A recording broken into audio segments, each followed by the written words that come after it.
ನೋಡಿ ಈಗಷ್ಟೇ ಹೇಳ್ತಾ ಇದ್ನಲ್ಲ, ಈ ಉದಯಗಿರಿ ಠಾಣೆ ಮೇಲೆ ಕಲ್ಲು ತೂರಾಟ ಕೇಸ್ ವಿಚಾರಕ್ಕೆ ಸಂಬಂಧಪಟ್ಟಂತೆ ಸಭೆ ಮಾಡೋದು ಅಂತ ಹೇಳಿ. ಸೊ ಹಾಗಾಗಿ ಇವತ್ತು ಈ ಹಿನ್ನೆಲೆಯಲ್ಲಿ ಮೈಸೂರಿಗೆ ಬಿಜೆಪಿ ರಾಜ್ಯಾಧ್ಯಕ್ಷ BY ವಿಜಯೇಂದ್ರ ಅವರು ಹೋಗ್ತಾ ಇದ್ದಾರೆ.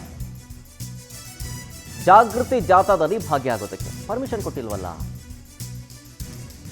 ಮೈಸೂರಿನಲ್ಲಿ ನಡೆಯುವಂತಹ ಜಾಗೃತಿ ಜಾಥಾಗೆ ಭಾಗಿಯಾಗೋದಕ್ಕೆ ಮೈಸೂರಿಗೆ ಹೋಗ್ತಾ ಇದ್ದಾರೆ BY ವಿಜಯೇಂದ್ರ ಅವರು.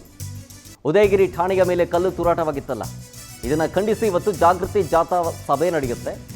ಸಭೆಯಲ್ಲಿ ಭಾಗಿಯಾಗೋದಕ್ಕೆ ಹೋಗಿದ್ದಾರೆ. ಬಟ್ ಪರ್ಮಿಷನ್ ನಿರಾಕರಣೆ ಆಗಿದೆ. ಈಗ ಹಿಂದೂ ಪರ ಸಂಘಟನೆಗಳಿಂದ ಜಾಗೃತಿ ಜಾಥಾ ಸಭೆ ನಡೆಯುತ್ತೆ. ಈ ಸಭೆಯಲ್ಲಿ RSS ಮತ್ತು BJP ಮುಖಂಡರು ಕೂಡ ಭಾಗಿಯಾಗ್ತಾರೆ. ಪರ ವಿರೋಧ ಎರಡು ರೀತಿಯಾದಂತಹ ಜಾಥಾ ಅಥವಾ ಸಭೆ ನಡೆಯೋದಕ್ಕಿದೆ. ಅದೆರಡಕ್ಕೂ ಕೂಡ ಪರ್ಮಿಷನ್ ಕೊಟ್ಟಿಲ್ಲ. ಸೊ ಹೆಂಗೆ ಮೇಂಟೈನ್ ಮಾಡ್ತಾರೆ, ಜೊತೆಗೆ ಸಭೆ ಮಾಡೋದಿದೆ, ಮಾತುಕತೆ ನಡೆಸಿ ಬರ್ತಾರಷ್ಟೇ. ಜಾಥಾ ಡೌಟ್ ಇದೆ, ಪರ್ಮಿಷನ್ ಸಿಕ್ಕಿಲ್ಲಲ್ಲ, ಹಾಗಾಗಿ. ಬಟ್ ನೋಡೋಣ ಏನಾಗುತ್ತೆ ಅಂತೇಳಿ. ಡೀಟೇಲ್ಸ್ ಕೊಡ್ತಾರೆ ಇದ್ರ ಬಗ್ಗೆ ನಮ್ಮ ಪ್ರತಿನಿಧಿ ರಾಘವೇಂದ್ರ ಫೋನ್ ಸಂಪರ್ಕದಲ್ಲಿ ಜಾಯ್ನ್ ಆಗ್ತಿದ್ದಾರೆ. ರಾಘವೇಂದ್ರ, ಉದಯಗಿರಿ ಠಾಣೆ ಕಲ್ಲು ತೂರಾಟ ಕೇಸ್ ವಿಚಾರಕ್ಕೆ ಸಂಬಂಧಪಟ್ಟಂತೆ ಎರಡು ಪ್ರತ್ಯೇಕ ಸಭೆಗಳಿದ್ದಾವೆ, ಒಂದು ಪರ ಮತ್ತೊಂದು ವಿರೋಧ. ಬಟ್ ಈ ಮೀಟಿಂಗು, ಈ ಜಾಥಾಗೆ ಪರ್ಮಿಷನ್ ಸಿಕ್ಕಿಲ್ಲ. ಈ ಟೈಮ್ನಲ್ಲೇ ಮೈಸೂರಿಗೆ BY ವಿಜಯೇಂದ್ರ ಅವರು ಹೋಗ್ತಾ ಇದ್ದಾರಲ್ಲ ಅಂತ.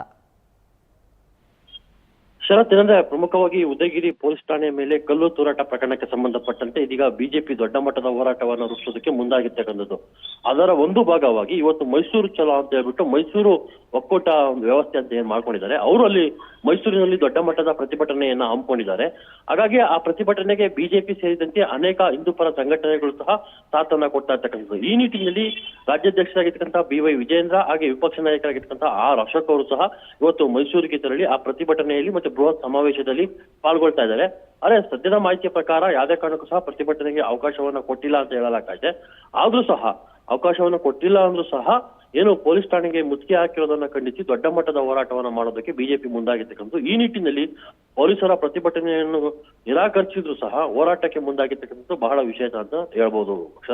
Okay, thank you Raghavendra ಡೀಟೇಲ್ಸ್ಗಾಗಿ.